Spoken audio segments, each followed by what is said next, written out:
Shakespeare of Christoph Morrow.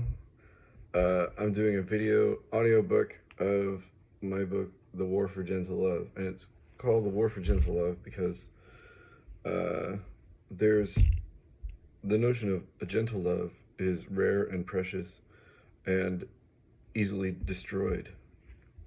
It is often because when a gentle love is not coerced, it's not enforced. Um, so it actually the war for gentle love, the phrase comes from a poem, the first poem in the book, and it's called For Liberty. When contempt is adjourned by liberty's fame, and patriots urge our deathless acclaim, crying, limit us not to the rights we can name, or certain's our doom by iron and flame. Ancient and forever is the war for gentle love. We must not spare the monsters, we must not free the dove. So I'm gonna explain like each poem, the word choice. When contempt is adjourned by liberty's fame, the fame of liberty is the power of liberty, the liberty's presence in our lives, and how ubiquitous and freely given or earned it is by the state of society. And contempt is a hate.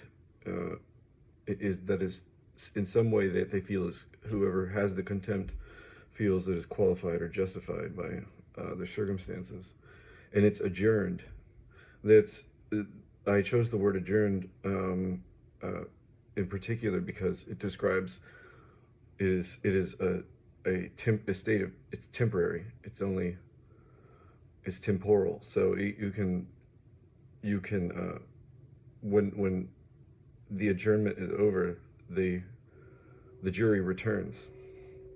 So and liberty is then destroyed again. So when contempt is adjourned by liberty's fame, patriots urge our deathless acclaim. So patriots are urging our deathless acclaim of liberty, and they cry, limit us not to the rights we can name, or certain's our doom by iron and flame. Of course, that's war. Ancient and forever is the war for gentle love. Ancient and forever, uh, of course, that's what I mean. It's the notion of the war for gentle love has been going on since the beginning of time. Uh, it is both ancient and it is forever. It will never end, and people need to remember that. We must not spare the monsters. We must not free the dove. So that means we can have no. Uh, we can't. We can't just forget. And we must not free the dove means when you free the dove, that means to. The dove is meant to represent peace, and when the dove is free to fly, that means that peace has been attained. It's been obtained, and is it's been earned. So now we can all rest. Well, we cannot free the dove, never. That's not, the notion of peace is actually quite foolish if to think that it can persist for much longer than even years. So, uh, in fact, the next poem, it's called For the Recluse.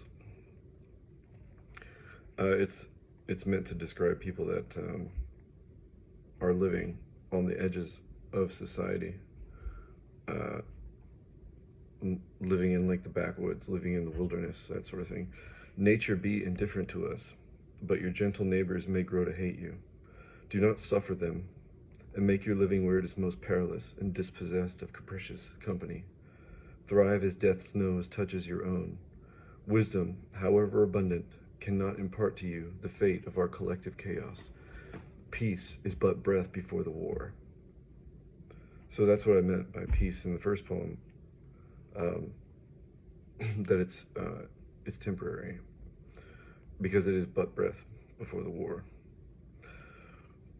Um, Nature be indifferent to us. I chose the phrasing because it kind of reminds me of the curious way that people that who live on the outskirts, who live alone, often are alone. They have a strange way of speaking, oftentimes that is inconsistent with the rest of us. But your gentle neighbors may grow to hate you. So nature is indifferent to you, but your gentle neighbors may grow to hate you. Do not suffer them, and make your living where it is most perilous, and dispossessed of capricious company. Caprice, of course, is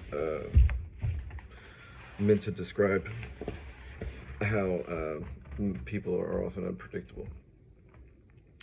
Thrive as death's nose touches your own. And that means thrive as death's nose touches your own in nature, in wilderness. Wisdom, however abundant, cannot impart to you the fate of our collective chaos. So that's the fog of war, the notion of the fog of war. It doesn't matter how wise you are, there are elements, components, characteristics of war that cannot be predicted. And so, and chaos is collective. The next one is supposed to be kind of funny, actually. It's called For the Laborer. Break your back, break in the ground, fortunes below but never found. Split the earth through grief of greed. Spare no stone, fell the trees. Dam the rivers, war with beasts. Wealth decays in worth with flesh. Bandits at bedside with all the rest. Will your gems to mouths you once fed, or buried happily with your fortunes instead. So that one's about people who spend their life mining or doing extraordinarily hard labor, and they have ungrateful children or people that will be benefiting from their death. So will your gems to mouths you once fed, so that wealth decays in worth with flesh. Of course, wealth, the notion of material wealth, decays in worth with your flesh, with your body. Bandits at bedside with all the rest. So people that are looking forward to you perishing, they're happy to find themselves at your bedside. Will your gems to mouths you once fed, or buried happily with your fortunes instead? That's pretty self-explanatory. So, but will, as in, a legal will. Yeah. So the next one is called For the Lover. Love your friends, love your home, love all that you can, and you're never alone. Some of these are actually from my book, you'll notice.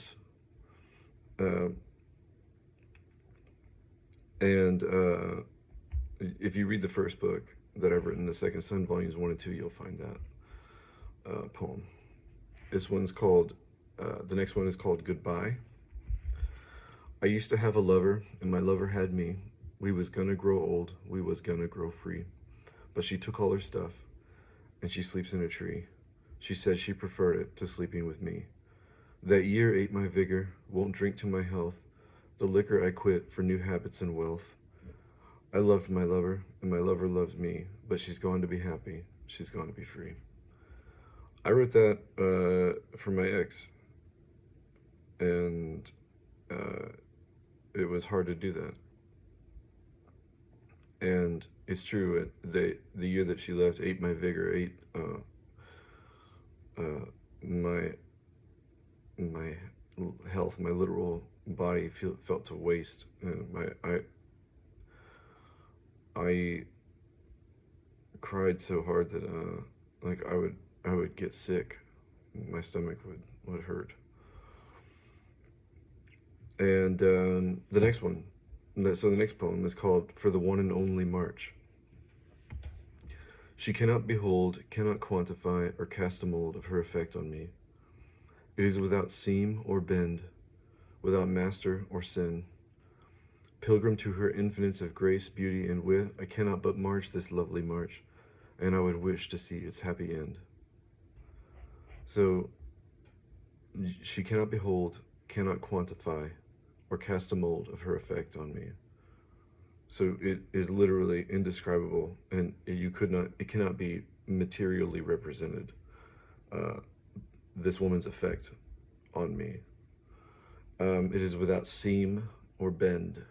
A seam like a seamstress, or bend. So it doesn't. It does not bend. It is. It's unrelenting. Without master or sin. Yeah, there's because there is no master of that effect, and there is no. It's not sin. There's no sin to it. Pilgrim to her infinites of grace, beauty, and wit, I cannot but march this lovely march, and I would wish to see its happy end. Pilgrims, of course. When you go on a pilgrimage, you're traveling from one place to somewhere sacred.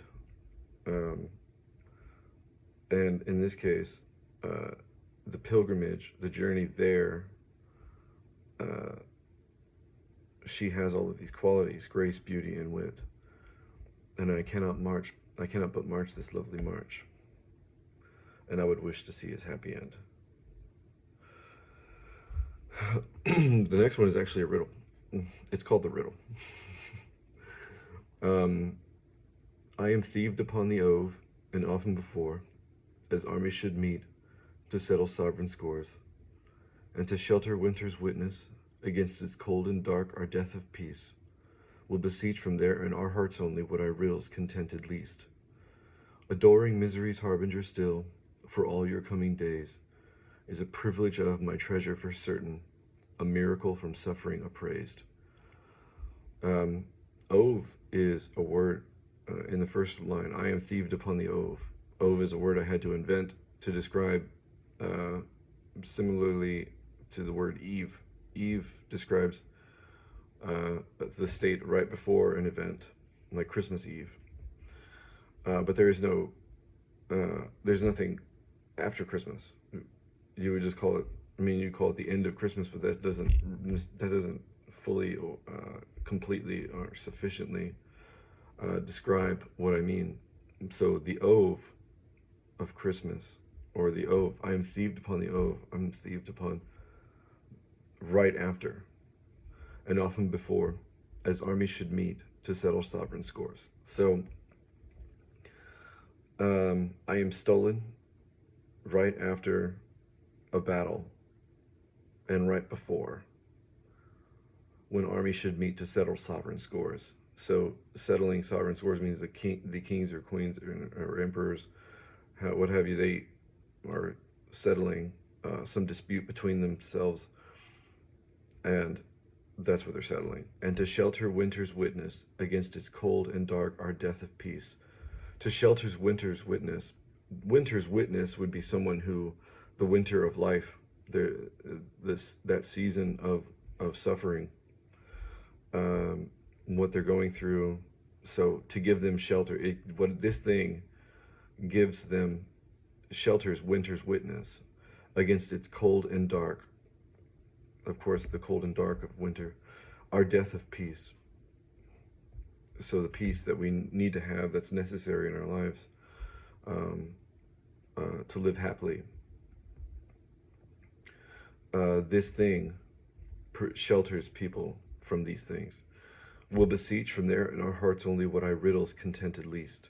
So this thing, what the riddle is referring to, is describing something that will beseech. These things will be beseeched from our hearts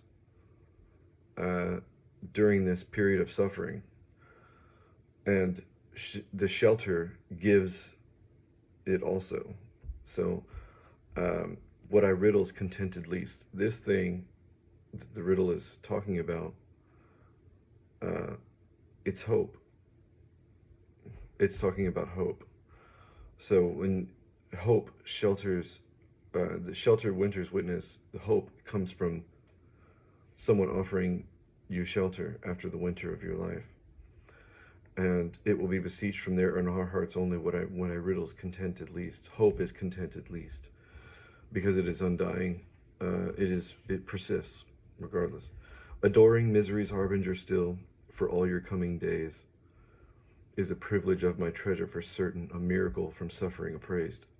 So to adore misery's harbinger, adoring someone Adoring misery's harbinger means the bringer of misery. If you're able to adore or love even misery's harbinger, who brings it for the rest of your life, for all your coming days, that's a hope is meant to allow you to adore the people that bring trouble to your life, because you will be able to live beyond it. It's a privilege of my treasure for certain, a miracle from suffering appraised. A privilege of hope is a treasure, and it being a treasure. It's a miracle from suffering appraised. When we appraise treasure, we say, you know, we're talking about how we're quantifying it in a sense.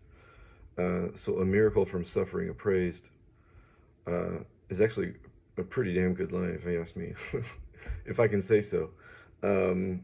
So whenever we appraise our suffering, whenever we try to quantify our suffering, hope is the miracle that comes from that. And it's a miracle from suffering appraised. This next poem is called, well, it doesn't actually have a title, but I will call it Behold. Behold, they wave our merry banners free, they plant them in the clouds, they dust and raise our standard sea, then shine our nobler crowns. They'll nurse our weary steeds to fret, admit us through these gates. To all who kept their saddles gripped, your valor's blood to page. Cheers. For friends who captured myth I weep, at spears who found their covet. Has come is strife and famine of peace, we pray ends reigns of puppets. The morning sun will dawn new kin, and then we shall depart. So rinse yourself of grief and laugh, soon rent shall score your heart.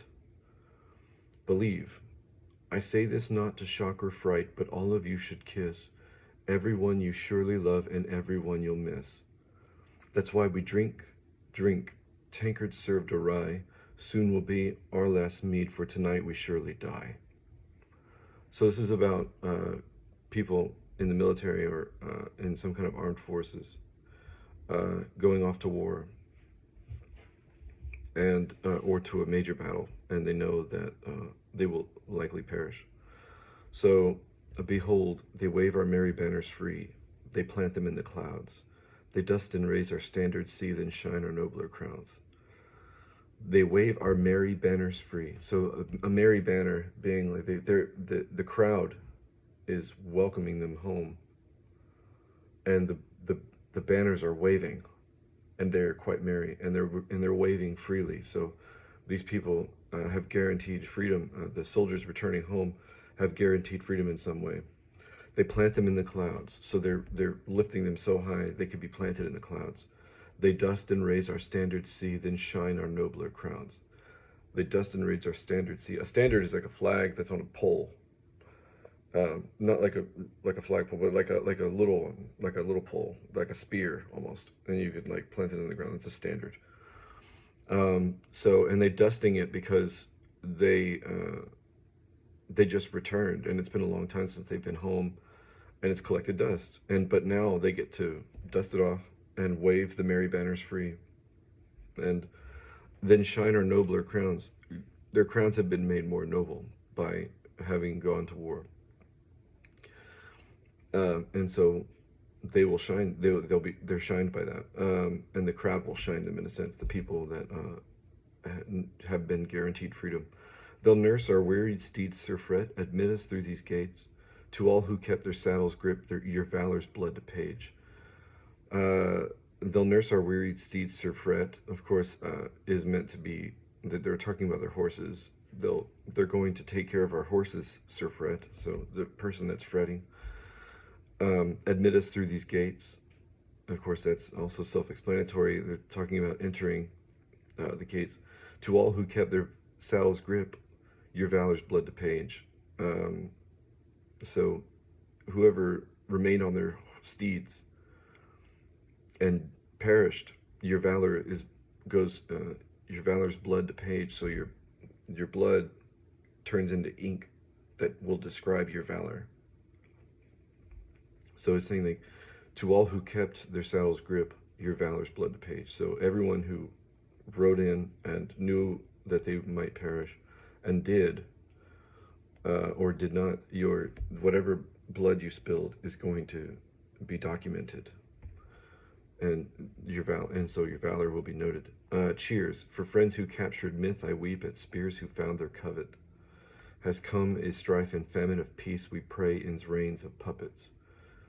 For friends who captured myth, I weep. So people that capture myth, so these people perished in battle, and they were friends. So for friends who captured myth, I weep. So the ones that perished in battle, at spears who found their covet. And they're crying also because the spears who found what they covet most, which is flesh. And they has come is strife and famine of peace. We prayed in reigns of puppets. So that's obviously describing strife is conflict, and a famine of peace is meant to obviously describe a starving of for peace, and they hoped that all of that suffering that they went through and the conflict and the famine of peace will end up dislodging or removing the reign of puppets, so people that aren't interested in governing fairly. The morning sun will dawn new kin, and then we shall depart. So rinse yourself of grief and laugh, soon rent shall score your heart.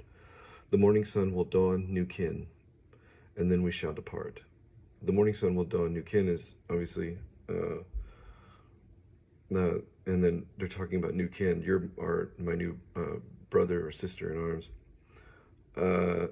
And then we shall depart. So they're going to leave again for battle. So rinse yourself of grief and laugh, soon rent shall score your heart. So they're saying drink and be merry, because your heart could potentially be destroyed.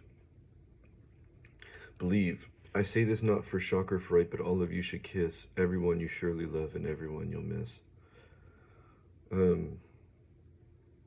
That's self-explanatory. I don't think I need to explain that at all. But the last one is, that's why we drink, tankards served awry. Soon will be our last meat, for tonight we surely die. Drink, tankards served awry. Tankards served awry, like they're served like this, because they're drinking so much that they might as well be served this way, so that they can just continue drinking. Yeah. So the next poem is called the Baba Yaga. The swamp witch Baba Yaga, born by chicken legs, from youth he sought their flesh and scream in anxious dying beg. A fence of bones about his hut, so seized I wait in dread. He stripped from me my teeth and tongue, then left me as I bled. I write this now to you, my love, in earnest I had fled. For I am certain without a doubt that I will soon be dead. But pale was I upon a shriek, to which my heart is bound, and then I heard an earthly word, your mortal crying sound. So, the Baba Yaga is a Eastern European folklore character that's devilish and witch-like. But in this case, I wanted, and in my books, there's witches that are men. And I know that you would say, oh, well, then that's a warlock. That's a warlock. No, I'm not gonna play that game. I can do whatever I want, and I did. So in this case, the swamp witch Baba Yaga is a man, and born by chicken legs means that he's carried by chicken legs. So he has in the legend, or the myth rather, or whatever it is, the folklore, the Baba Yaga has chicken legs. From youth he sought their flesh and scream in anxious dying beg. So yeah, so he's looking to do some damage, especially to kids. A fence of bones about his hut, so seized I wait in dread. He stripped from me my teeth and tongue, then left me as I bled. So there's a fence of bones around his house. So seized I wait in dread.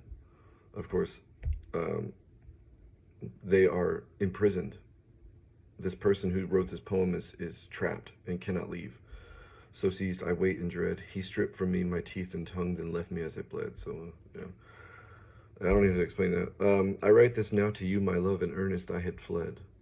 For I am certain without a doubt that I will soon be dead. So he saw the swamp. He was with someone, his love, um, and he's writing to her from his trapped state. In case she ever sees it somehow, he's saying, I write this now to you, my love. In earnest I had fled. In earnest he had run away from her to allow her to escape. So he ran one direction and offered himself as a decoy. Um, and then it says, but pale was I upon a shriek, to which my heart is bound.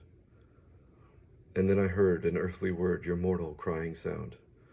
So the person who is writing this is now writing in the present tense, saying, pale was I upon a shriek, to which my heart is bound. So they became pale because they realized they heard their love's shriek.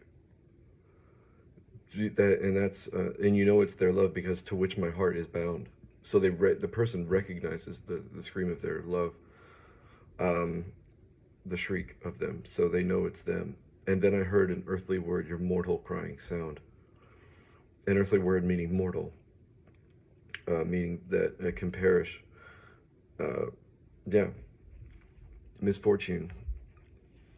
This is the next poem.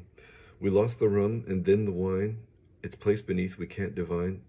They flowed at a time, we saw its descent. We lost both eternal, treasured ferment. Both who is to blame? Why can't we retrieve the booze God has stolen from all and from me? It's drunk on the dark, the hell of the deep. A harvest is there, no crew can reap. Until the next port, our mood is in ruin. Where old friends we pray are happily brewing. That's just about sailors that lost their drink to the sea, and that's a fun one. It's just fun. This one's called The Poet, and it's probably my favorite poem, one of my favorite poems that I've ever written. On frontiers of virtue, a soldier for the morrow, a guest from heaven's den, in study of our sorrows, is you who long laments, our wisdom's yielded borrow, your voice for earnest pain, to rinse our privileged hollow. You write of inspiration, of fire managed none, or hearts its feral kindling, obsessive labors won. I see no greater cause for which your purpose runs, for you're our solemn keeper, our dark and living sun. On the frontiers of virtue, the frontiers of virtue, so many things, so many civil rights leaders and uh, have lived on the frontiers of virtue. It's undocumented and untouched by the ambitions of people from the past. So they haven't really looked to make things better. So, but a poet is on the frontiers of virtue. They're always studying uh, the, the unknown ways that we can better love one another and how to represent that. A soldier for the morrow. They write for tomorrow. A soldier for that. A guest from heaven's den in study of our sorrows. A guest, of course, from heaven's den um, is meant to suggest that a poet is like an angel in a sense. And I'm not talking just. Obviously, I'm not talking about myself when I say this. This is just meant to describe what I think of people who write poetry. This is how I feel about people that write poetry. They are a guest from heaven's den in study of our sorrows. So they study our sorrows. They literally study them, and they try to write. Is you who long laments. On the frontiers of virtue, and all these lines, is you who long laments our wisdom's yielded borrow.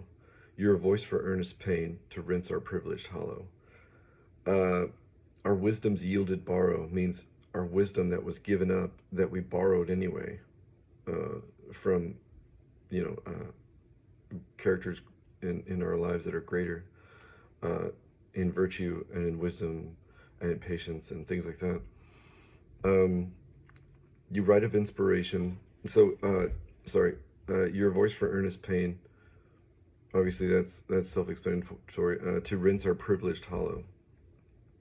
To literally rinse the hollow, the hollowed heart, and it's privileged. The fact that it's a privilege to have a heart in that state and to be able to survive. So it's to rinsing it of privilege. You write of inspiration, of fire managed none, or hearts its feral kindling, obsessive labors won. You write of inspiration, um, of course, is self-explanatory. Of fire managed none. So and of the fact that inspiration can go without, uh, and then the flame of inspiration dies, or hearts its feral kindling. Feral kindling meaning that it's you cannot tame it, and it will spark unpredictably, and so you have to yeah. You write of yeah. So obsessive labors one. So it's saying that the obsessive labors of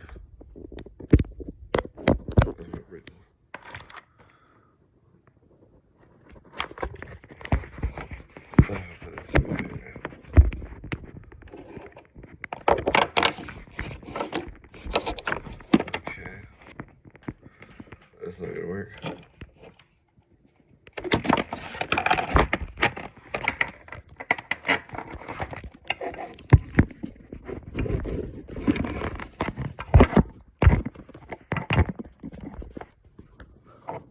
This is the least amount of fun I've had all day trying to.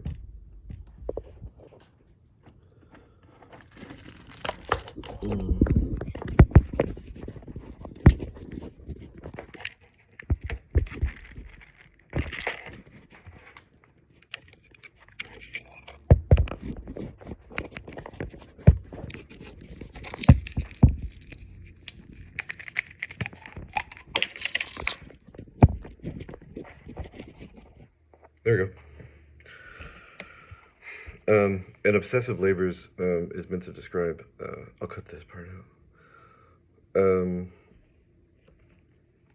Right there.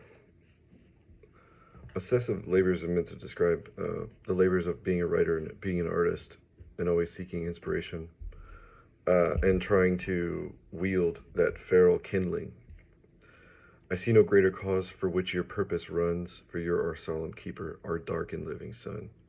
I see no greater cause for the poet. The poet is doing what they should be doing, for which your purpose runs. So they have a purpose, and what does it mean to do and hope to achieve?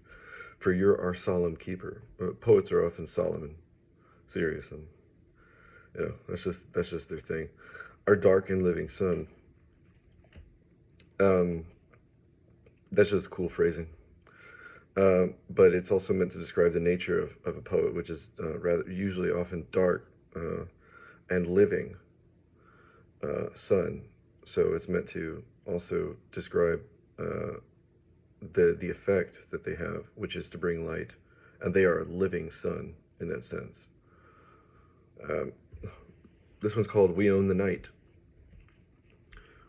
and it's a love poem, actually.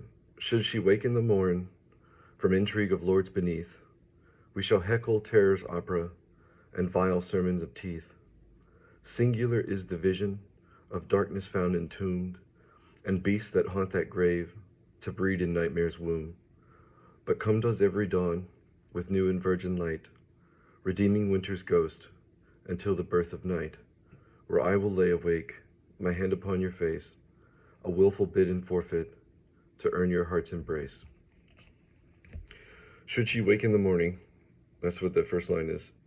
So if she wakes up in the morning from the intrigue of lords beneath, so if she's having a bad dream um,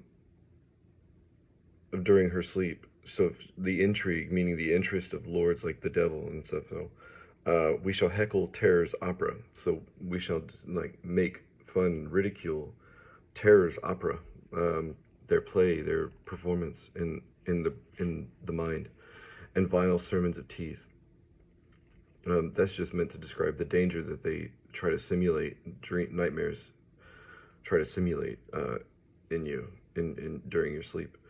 Singular is the vision of darkness found entombed, and beasts that haunt that grave to breed in nightmare's womb.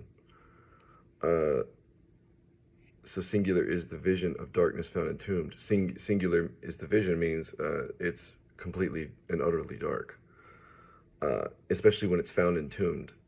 So, if it's completely closed off from the world, it's going to be so total and utter darkness. And beasts that haunt that grave to breed in nightmare's womb.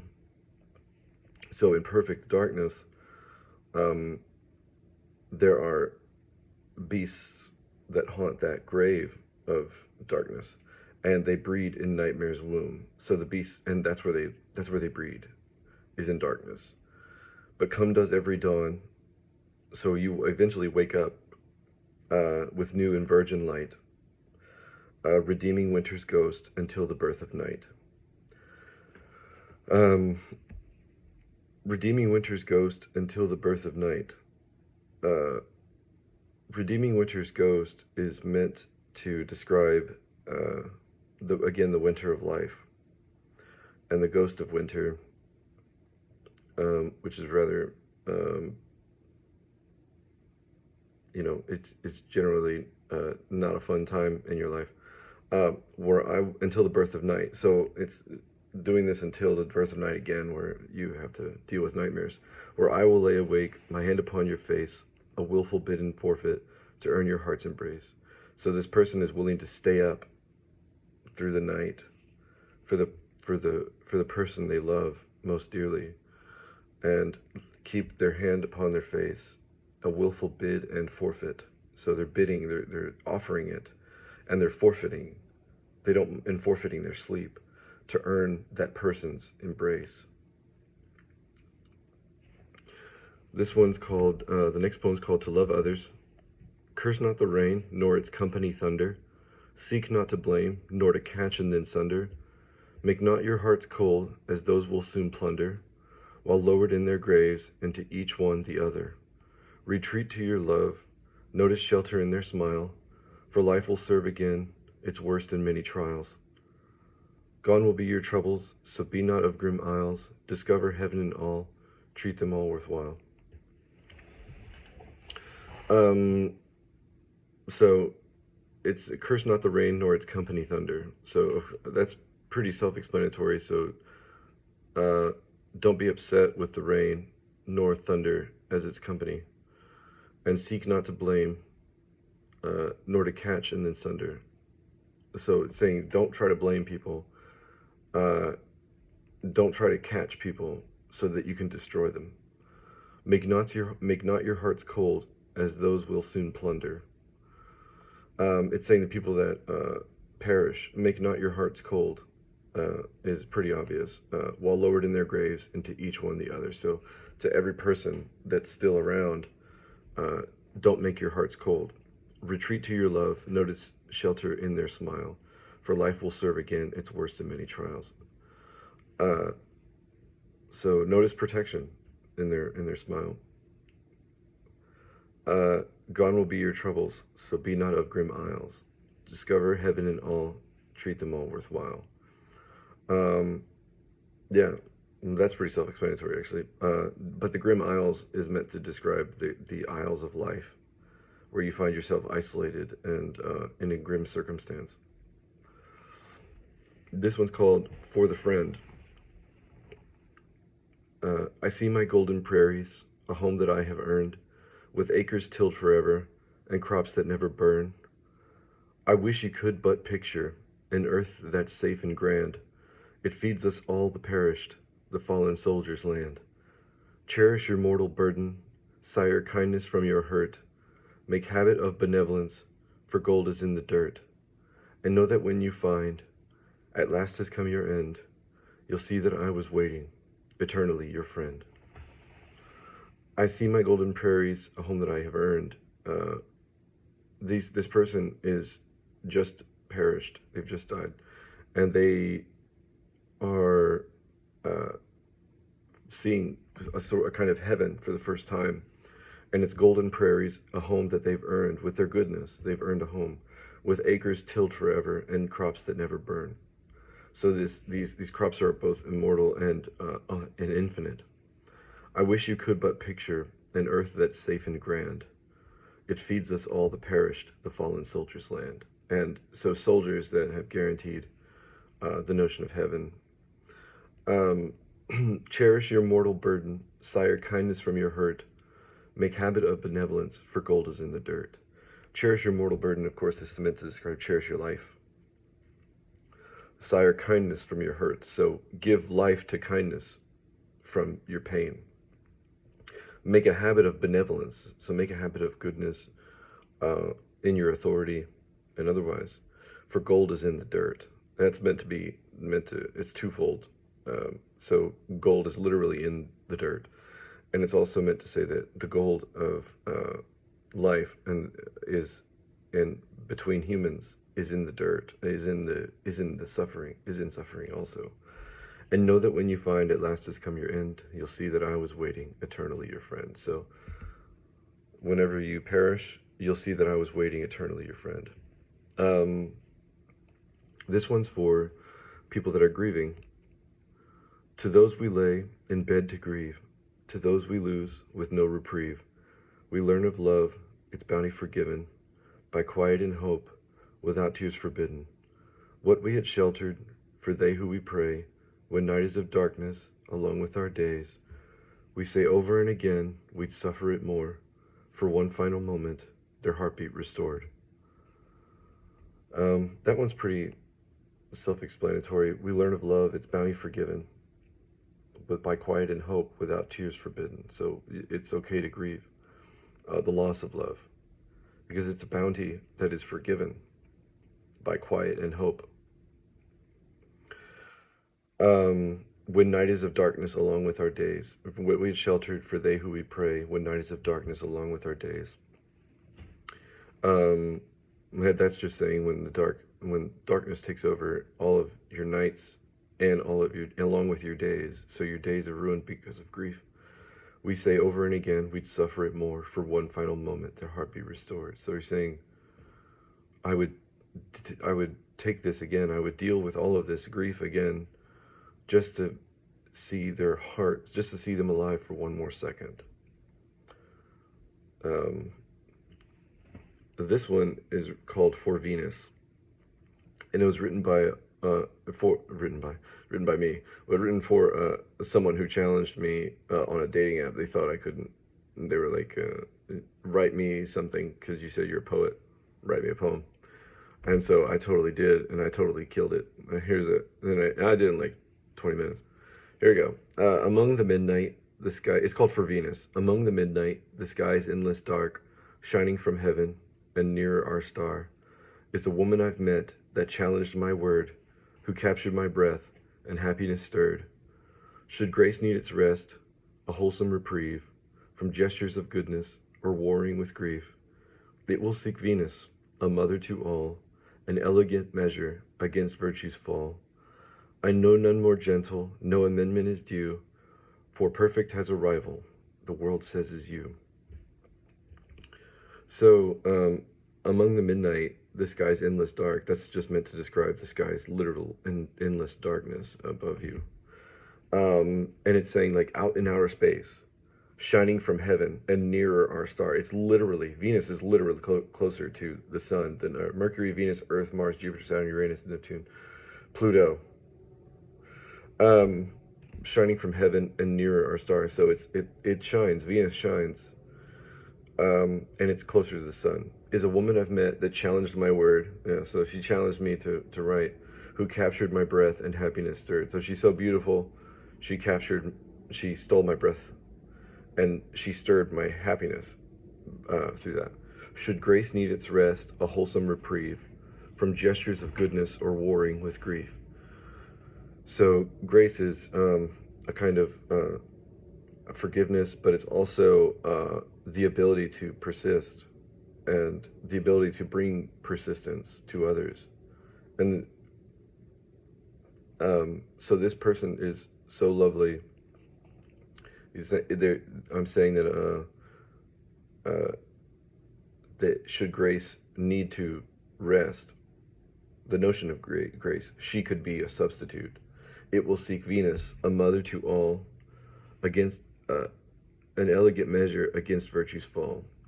So if you know anything about the word Venus, um, it's rather old, uh, and it's in many myths. Venus is the mother of just basically kind of everything. Uh, I think in terms of Greek, the Greek gods, that's what she is. She represents. She's uh, similar, or if not Aphrodite, I don't know actually. My friend Raya might know. Um, I know none more gentle. No amendment is due, for perfect has a rival. The world says is you. So I'm saying I don't know anyone more gentle, and no amendment is due. So it's not necessary. For perfect has a rival, the world says is you. All right, so here's the next one. This one's called For Poetry, and this is I wrote this on uh, International Poem Day of Poetry. On this day, words invite reflection and render emotions we kindle from bitter hearts tender.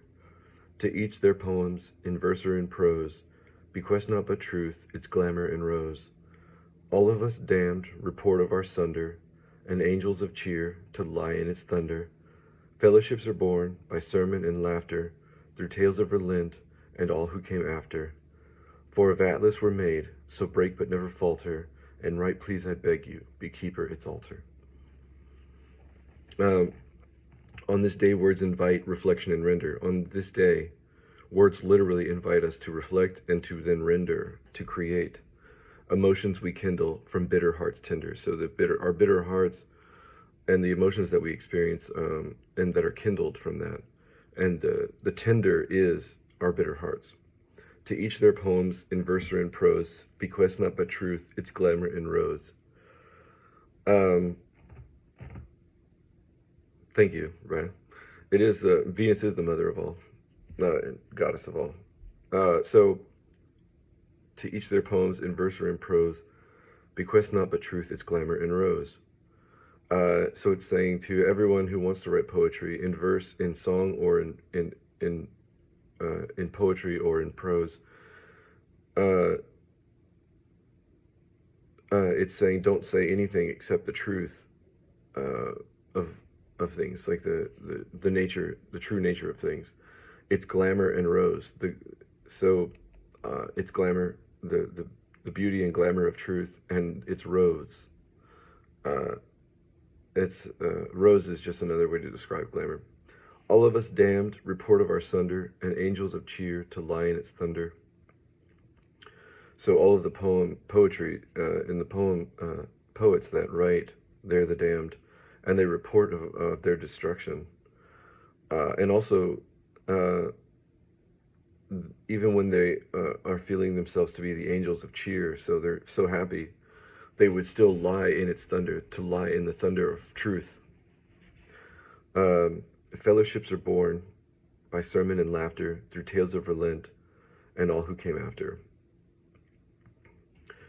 Um, so it's saying that togetherness is created by poetry, in prose and in verse, um, and through tales of relent. So tales of giving up, or tales of persisting, or through laughter, and all who came after. For of Atlas we're made, so break but never falter, and right please I beg you, be keeper its altar. Atlas, is meant to describe the god Atlas, who carried the world on his shoulders, and we're made from that. Poets are made for that. So break but never falter.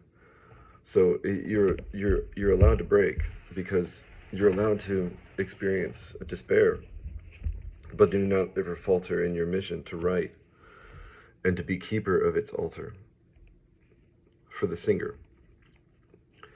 As I wrote to you before, you sunder phobic sorrow, you ruin temple grounds and graves dug for the morrow. You flatter all divine in choosing earthly form, for angels mean to rise, winged and reborn. You were drafted into war by grace without a choice, while armed with angel's trumpet, a flawless, deathless voice. I do not dread this night, nor will I another, for fortune is my friend, and happiness my lover. You sunder phobic sorrow, The phobic sorrow is meant to describe uh, how we don't want to relate, how we become a sorrow that is so intense that it makes us phobic to everything around us. But this person is so lovely that they destroy the phobic sorrow, and they bring us back to happiness. You ruined temple grounds and graves dug for the morrow. That's just meant to describe the notion of raising up temples of despair and graves dug for the morrow, meaning the cataclysm that we expect to happen the next day, catastrophe we expect to happen, and we dig graves for tomorrow. There's no reason to do that. You flatter all divine in choosing earthly form, for angels mean to rise, winged and reborn. Uh, it's saying that this person is so beautiful that they flatter the divine, uh, because they're for angels mean to rise, winged and reborn. So they're so beautiful that they are both winged. Uh, they're meant to rise, winged and reborn, but she chose earthly form. You were drafted into war by grace without a choice, while armed with angel's trumpet, a flawless, deathless voice. So this singer can sing so beautifully. They were drafted into the war of uh, gentle love, for gentle love, by grace without a choice. Um, and by grace, it's almost meant to mean God. While armed with angel's trumpet, a flawless, deathless voice. Angel's trumpet is literally her voice.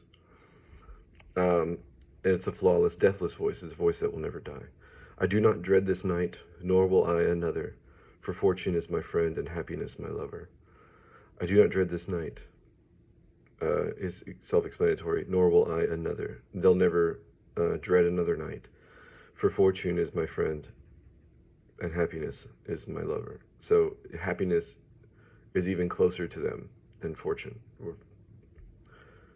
Uh, this one's called, it's just a quote. As you age, you may seek from amongst your peers either peace or respect, for one must necessarily thieve from the other. So in your life, you can either have peace or respect. And those are the two things that you can have from other people. You can have peace where you do not allow yourself to be considered and you don't want to be a part of society, essentially. But you will have no respect from that society because they don't know anything about you and they don't know what your ambitions are. They don't know what your certain circumstances are. There's a lot of things that they don't know. Uh, but once you start to develop a relationship, uh, you either lose peace to gain respect or you lose respect to gain peace. These are quotes for writers. Write the need, then the should. Do not prod the thorns in your self-worth. Uh, write the need, then the should is meant to say what you need to write first, and then you write what you should write. So you write what you. The first draft is meant to describe your circumstance, and the second, and anything beyond that, the first draft is you write what you should write after that. Do not prod the thorns in your self-worth. So those thorns those things that you don't like about yourself, don't mess with them. You author first those imagined, then those inspired. So as an author, you write, you create characters that end up inspiring people. So you create both, essentially. So you author, you write, you create first those imagined, then those inspired. So everyone that is inspired by your characters is also somewhat, in a sense, your creation. We are kin to the beasts we've conquered. We are related, we are kindred to the beasts that we've conquered in life. I subsist in spirit on anthem and oath. That's just meant uh, to describe my state of mind at the time. And I was living entirely on an anthem which some would say is a meaningless uh, verse of patriotism in music. But for me, it helped me survive, and an oath to write and create. To know the truth of suffering in mass, study the gratitude expressed in its revelation. So when you see a lot of people suffering from something, uh, study how happy they are that people are finally paying attention to it. Study the gratitude expressed in that. Complexity is not conceived, it is earned. So you don't create complexity, you earn complexity. Is humility not due that should rest upon a love ever in spring? Humility is part of the essence of love. It is due, like DEW, the stuff that's on the grass every morning, that should rest upon a love ever in spring. Um, it's saying, isn't humility the dew that rests upon an undying love forever? Um, this one's called For Mercury Cafe. Come upon our mountain, our palace of words, for we are supreme in squalor and dirge. Our stage is rickety, our writing is smeared, the mic has a buzz, the air here is weird. We had nice chairs once, and then fine ones after that. Most of them got destroyed by a troop of feral cats. We could patch the wall if you all gave us 10. How much is in there? Just poems from Ben. We did make plans once and figured what we'd need to repair that hole there and get this place clean. But it didn't make sense denying cats a home for the comfort of silence and being alone. God, though we confess, our hearts are now open, but you must be kin in beat and in broken. For this is our kingdom, our province of the mad, warring with our ink, usually in plaid. That's just a fun poem I wrote for a place that I used to do poetry readings at. This is the next one is actually uh, poems that I wrote on my Hinge profile. Words are such magic, they serve us our truths. They describe thoughts thought tragic, but things lovely too. They offer us purpose and music when we sing, and give voice to curses to subvert vile kings. That's just fun. The quality of us is in what we pine, so I want to know what you call divine. What is goodness? What is fair? Why a round table and 7 billion chairs? Say 10 works of art, music, books, whatever, that you name profound, with wisdom without measure. Always prepared to admit you don't know, you don't equivocate or put on a show. You're unstoppably curious, pilgrim to that light, trapped in your books like a caged bird in flight. That's just fun. The next one is you claim the teeth of feral quest. You surrender often to hibern rest. A truce between the heavens and the earth. You are the friendship we all seek from birth.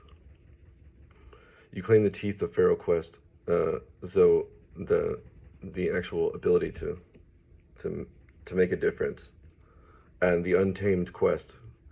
You surrender often to hibern rest. This person took a lot of naps, and they were a truce between the heavens and the earth. You are the friendship we all seek from birth. That's just fun. Doom's hunger. Krampus nears at winter's lease, claws armed with sticks of birch. If ill-behaved you can't be saved, he butchers those in church. A child of hell, and from below he rises from cold gloom. He takes those first especially worst, and tolls for them their doom. Dragged are you within his bag on rough and heated stone, to suddenly find there's no divine, and you will die alone. Ribbons once your animate, and youth in goaded froth, dangle from his hooks above, along with strips of cloth. Angels may they weep for you, come nightmare's dreadful hunger, for all will beg and all will howl, the oldest and the younger. That's about Krampus, the figure in again another folklore character. Krampus, if you've seen The Office, uh, what's his name is Boonsnick. I can't remember his name, but it's a German. Uh, Santa. It's an evil Santa. That's what Krampus is. Let's see. The only parts that I think you'll need to explanation for is ribbons once your animate, and youth and goated froth dangle from his hooks above along with strips of cloth. Ribbons once your animate, so flesh that was once part of you, and youth and goated froth um, is meant to describe youth that was goaded and brought in, and now, and obviously it was very excitable and a bit of a froth, right? Um, dangle from his hooks above along with strips of cloth. So these young people died because they were goaded by their youth into doing it, into being his victim. Angels may they weep for you, come nightmare's dreadful hunger, for all will beg and all will howl, the oldest and the younger. Yeah. Um, yeah, that's just scary. The Sailor's Jam. You'll see this one in my book too, in volume 1 and 2. I ain't seen a dock for 3 straight weeks, and I'm starting to think that I probably reek. I'm surrounded by water, but I can't take a bath, and just dipping my toe will drive the sharks mad. So I sit in my filth and wait for port's call to hear a nice person say, "You don't stink at all." That's fun. That's just fun. The Cavern Dwelling Night. I war for perfect dark, a world of absent light, for I am nocturne's omen, the cavern dwelling night. For miles under, where devils dug their hands, lies my midnight province, the cavern's nighted lands. I harvest from the flesh of visitors and beasts, and crawlers ever plenty, the cavern night shall feast. True is my contempt for star and fire's light, so bring me not your torch, and rid your eyes their sight. You'll know of only peace, my deathless truce with sound. You'll dread your wilful tread, and find you're never found. So the cavern dwelling knight is meant to be a mythical figure that I'm creating. The cavern dwelling knight, it's a knight that lives in the cave, deep under the earth. I war for perfect dark. So this guy wants perfect darkness. A world of absent light, for I am nocturne's omen, the cavern dwelling night. Nocturne is meant to describe darkness, uh, the god of darkness. For miles under, where devils dug their hands, lies my midnight province, the cavern's nighted lands. So, from miles under, where devils dug their hands, it's meant to describe a cave system. How when they dig their hands, the devil, it's as though the devil dug their hands into the soil, and the tunnels that were created by their fingers are the caves now. I harvest from the flesh of visitors and beasts, and crawlers ever plenty, the cavern night shall feast. True is my contempt for star and fire's light, so bring me not your torch, and rid your eyes their sight. So this guy does not like light at all. And he's saying, don't bring a torch in here, and try to navigate in perfect darkness. You'll know of only peace, my deathless truce with sound. You'll dread your wilful tread, and find you're never found. You'll know of only peace. That's what he's saying. When you're gone, it's he has a deathless truce with sound. He doesn't like sound either, and it's a truce that he destroys it as quickly as he can. You'll dread your willful tread. So if you come into his caves willfully, you'll dread that, and you'll find you're never found. For my friend, you wrote the memoirs of goodness, stole fragile order from the world. You became the rumor of perfection between the chaos and its pearl. You are beauty at its fringe, its far and known now reach, for stars and jewels in heaven lies where your quality has breached. If day should ever war with night to claim the greater wealth, the truth belongs to you forever and where you are in health. Do not lament their yields of cringe, trust the glory that is you. I've seen your golden shine of heart and splendor impossible to review. I'm not really crazy about this poem, to be honest. But there's a couple of lines in it that I really like. The memoirs of goodness, of course, they're talking about almost like the handbook on being good. Stole a fragile order from the world. You became the rumor of perfection between the chaos and its pearl. The rumor of perfection exists between chaos and the actual prize of perfection, which is the pearl. Um, you are beauty at its fringe, so the furthest reaches of beauty, its far and known now reach, for stars and jewels and heaven lies where your quality has breached. So they're saying they're so beautiful that even stars and jewels in heaven is before where you are in terms of beauty. If day should ever war with night to claim the greater wealth, the truth belongs to you forever and where you are in health. So wherever this person is existing, whether in the daytime or the night, that's what that's what time of day actually enjoys the supremacy and has greater wealth. Um, let's see. This one's called For Valor. Discipline saw my blade was sharp while virtue ruled its wield. Bravery commands me to the front where liberty never yields. For fallen friends we wept at night and buried them together.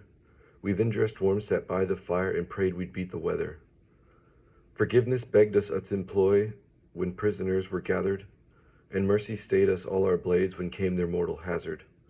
But wrath would sing its dreadful song when fury had debuted, and history claims its awful credit for death and all its brood. There are no siblings to war and strife, there is no father or king, there is no working sense or mind, just loss and suffering. So, discipline saw my blade was sharp, while virtue ruled its wield. So, of course, person in the military, you're expected to maintain your equipment, but use it consistent with the rules and laws governing you. Virtue rules the weapon's wield. Bravery commands me to the front where liberty never yields. Um, for fallen friends, we wept at night and buried them together. We then dressed warm, sat by the fire, and prayed we'd beat the weather. Forgiveness begged us its employ when prisoners were gathered, and mercy stayed us all our blades when came their mortal hazard. So forgiveness is begging to be used so that they don't kill these prisoners. But wrath would sing its dreadful song when fury had debuted, and history claims its awful credit for death and all its brood. But wrath would sing its dreadful song. So the wrath of some people and their fury, when it debuted, when it actually came, it is consistent with history, and history claims its awful credit for death and all its brood. So all of the violence and stuff history owns. There are no siblings to war and strife. There is no father or king. There is no working sense or mind, just loss and suffering. The next one is called For the Survivor. For all of those born into fire and ruin, for all who hid in the dark, for all those pilgrimed to pain before love by those who authored your start. True is your goodness, fair is your heart, surrender not to their hate. They gave you birth, but proved their worth and sealed their lonely fate. For all of those born into fire and ruin, for all of the children that were born into unhappy and destructive and awful places, and for everyone who hid in the dark because they were afraid of the people that were hurting them, their parents. For all those pilgrim to pain before love by those who authored your start. So if your pilgrimage is meant to describe like a journey, right? We talked about earlier. But pilgrim to pain before love. So if you're a pilgrim to pain, that means that you experience a great deal more pain than you have of love. And by those who authored your start means created your start. So your parents. True is your goodness, fair is your heart, surrender not to their hate. They gave you birth, but proved their worth and sealed their lonely fate. That's pretty self-explanatory, actually.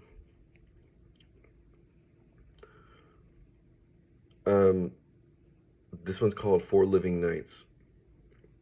I did not know her coming, nor the patches on her dress. I did not guess that I would beg to know her body's press. But when I told my mother of what was in my heart, she saw the living portrait that love had made her art. I met love in a meadow, where we lay in the rain. I wished for us 1,000 dawns amongst the golden grains. But then war came, and so I left to do what must be done.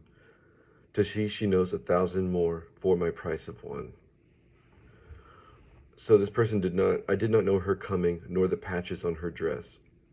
This person had no idea that they were about to fall in love and what they would look like.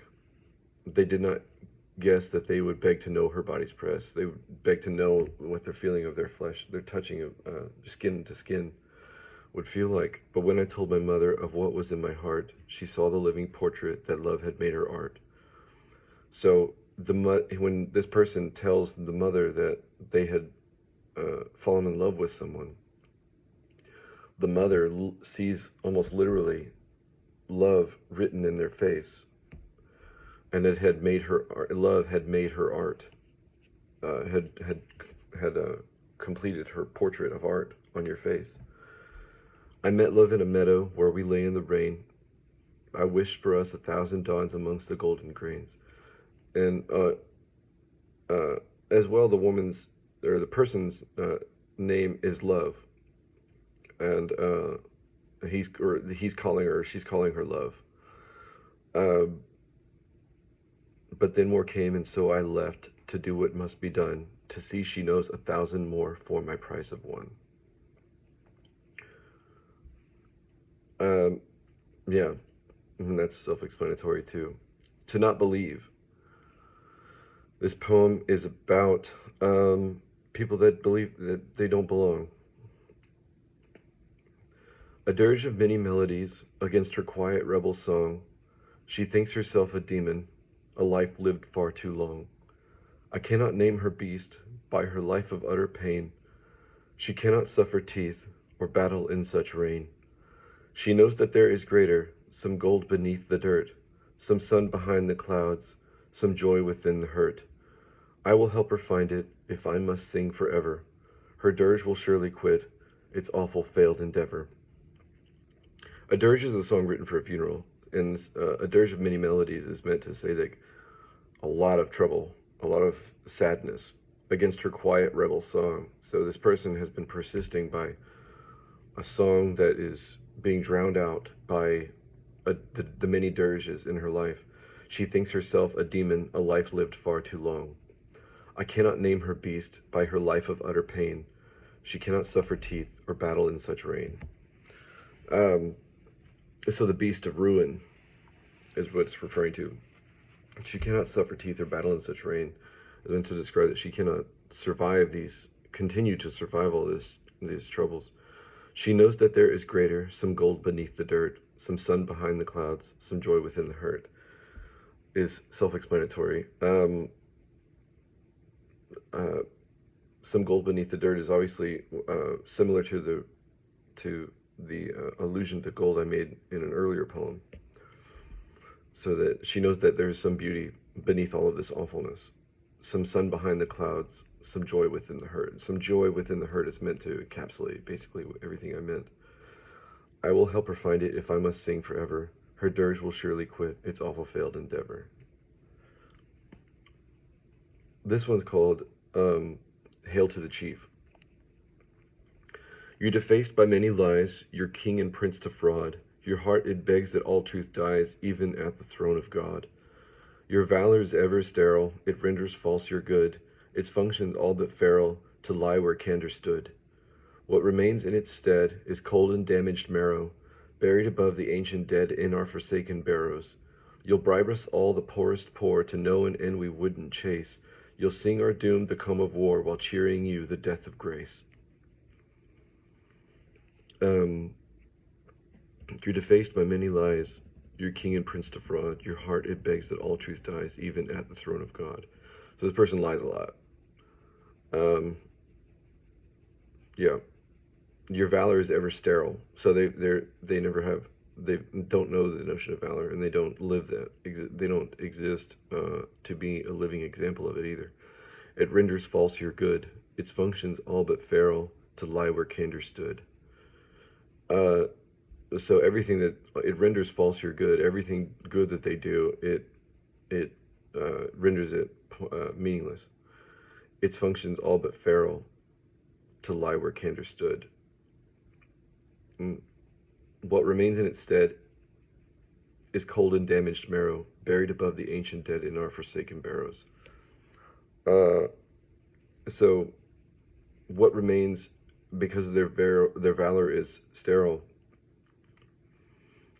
um, is cold and damaged marrow.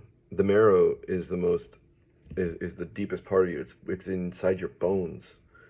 So you have your skin, you have your flesh, then you have your muscle tissue and fat and blood vessels and blood and everything. But then you have your bones, your skeleton, and inside that is your marrow, and that's the heart of you. That's in fact where most of your cells are made, is in your marrow. Um, so yeah, uh, so this person is so flawed, uh, and it's buried above the ancient dead in our forsaken barrows. That's just meant to describe the state that they've chosen to live in. You'll bribe us all, the poorest poor, to know an end we wouldn't chase. You'll sing our doom, the come of war, while cheering you, the death of grace. So this person is trying to get the poor on their side, to know an end, to discover an end. Really, we wouldn't chase. They wouldn't want it if they knew it. If they knew it, what it was going to become. You'll sing our doom, the come of war, while cheering you, the death of grace. They'll be singing, they'll be celebrating our doom and the come of war. And they'd want us to cheer them, the death of grace, the death of forgiveness, the death of, yeah. This is called the Garden of Grace, actually. She counsels us, the sum refined, as a shrine and garden of grace. She is flint and steel for the fire, the visit wants of heaven's face. She is Caesar to fashion inquires of many and all the winged babes, a song we robed in many trials, redemption troubled to have escaped. She proves forever the oath of elegance that's been promised since an ancient world, by thousands and thousands of well-dressed gods with resplendent autumn blooming brown curls. What treasure then we should find in the hand and heart of her concern, what goodness and glory she might divine to birth us the vision that we could yearn. She counsels us, the sum refined, as a shrine and garden of grace. That's meant to describe the sum refined is our refined sensibilities, our refined tastes, everything. She counsels us. Even still, the people that are refined, she counsels them too. She is flint and steel for the fire, the visit once of heaven's face. So she's also the one that's creating the fire that we live by. And the visit once of heaven's face. Heaven, the face of heaven, she is literally a visit of that, because she's so beautiful. She is Caesar to fashion inquires of many and all the winged babes, a song we robed in many trials, redemption troubled to have escaped. Caesar to fashion inquires is meant to be taken almost literally. She is the leader of fashion. And choirs, a song we robed in many trials, redemption troubled to have escaped. So this person is the consequence of so many trials, and redemption troubled to have escaped. So the trouble to have escaped part is meant to describe that we didn't, that we were worried, we were concerned that redemption was gone completely, but here she is. So we know redemption is real, and it's because of her. She proves forever the oath of elegance that's been promised since an ancient world, by thousands and thousands of well-dressed gods with resplendent autumn blooming brown curls. So this woman has blooming brown curls, almost red too, because resplendent autumn blooming brown curls. And she proves forever the oath of elegance that's been promised since an ancient world. So yeah, something that we've persisted in telling ourselves is that we're elegant, and she proves forever that we are. What treasure then we should find in the hand and heart of her concern. So the fact that she cares means about us is a treasure. Is uh, we're very fortunate to have her. What goodness and glory she might divine to birth us the vision that we could yearn. Um, yeah. Um, so what goodness and glory she might create. Um, yeah, to birth us the vision that we could yearn. The girl who waited. A smile once lectured by pain to live each day in the rain, waiting for change, a friendly knife, begging for hope and for her life. She saw courage quit, a fatal surrender, but saw passion lit its glory and splendor. She confided in art through music and prose. She wrote of her journey and life that fate chose. She arrested in time 10,000 scenes of her world and others and their lovely dreams. I am new and witness to weakness with such drive. Where once there was sickness, she is truly alive. This is about someone that I met that was very sick, that deals with a lot of chronic pain and illness. And so I wrote about her. A smile once lectured by pain to live each day in the rain. Uh, Obviously is meant to describe the fact that um, that pain lectured her smile, was master of her smile almost, and tried to control it. Um, and she's waiting for change, a friendly knife, surgery, this friendly knife, begging for hope and for her life. She saw courage quit, a fatal surrender, but saw passion lit its glory and splendor. So she almost gave up, but then she saw passion lit. But she experienced passion for something, and its glory and splendor um, brought her back to life, brought her back to purpose. And she confided in art through music and prose. She wrote of her journey and life that fate chose. She arrested in time 10,000 scenes of her world and others and their lovely dreams. I am new and witness. She arrested in time 10,000 scenes is meant to describe photography because she's a photographer. Um, I am new and witness to weakness with such drive. Where once there was sickness, she is truly alive. This one I wrote because I was quite sad, um, and I didn't think that I was going to be able to make it. Unclean am I, the failed lover, unused am I, the heart's cover, unkind am I, the feast of suffer, undying am I, the care of brother. Uneasy am I, the new drifter, unequal am I, the poor gifter, unsung am I, the lone victor, unearthed am I, the soil bitter. Unfaithful am I, the fallen angel, unpunished am I, the barren shameful, unmistaken am I, the truth and painful, undone am I, the once and able. These are the things I know am I, and these are the things for which I will die. Um, so unclean am I, the failed lover. Uh, Unclean in this context I got from a Joji song. Actually, I love Joji. Love him. He's amazing. Uh, and the failed lover is meant to describe the fact that I'm divorced. Unused am I, the heart's cover. So the shield that covers your heart, it's unused. Unkind am I, the feast of suffer. So to have me in your life, I felt was a feast of suffering. Undying am I, the care of brother. I was talking about my brother being caring, the care of brother, and vice versa. Uneasy am I, the new drifter. Unequal am I, the poor gifter. Uneasy am I, the new drifter. I don't know if you've ever been homeless before, but it's very alienating, and you're very uneasy all the time. It's not fun to be homeless. If you're a drifter, it's even worse. Unequal. Shakespeare. Unsung am I, unequal am I, the poor gifter. So I can't give. I wasn't able to give gifts that I felt represented how much I loved these people in my life, especially my friend Raya, who is a big part of the reason why I'm still alive. Unsung am I, the lone victor. Unearthed am I, the soil bitter.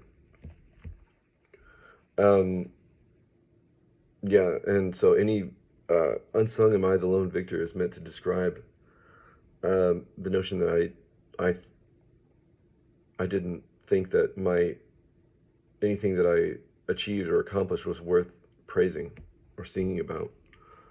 Um, Unearthed am I the soil bidder. Uh,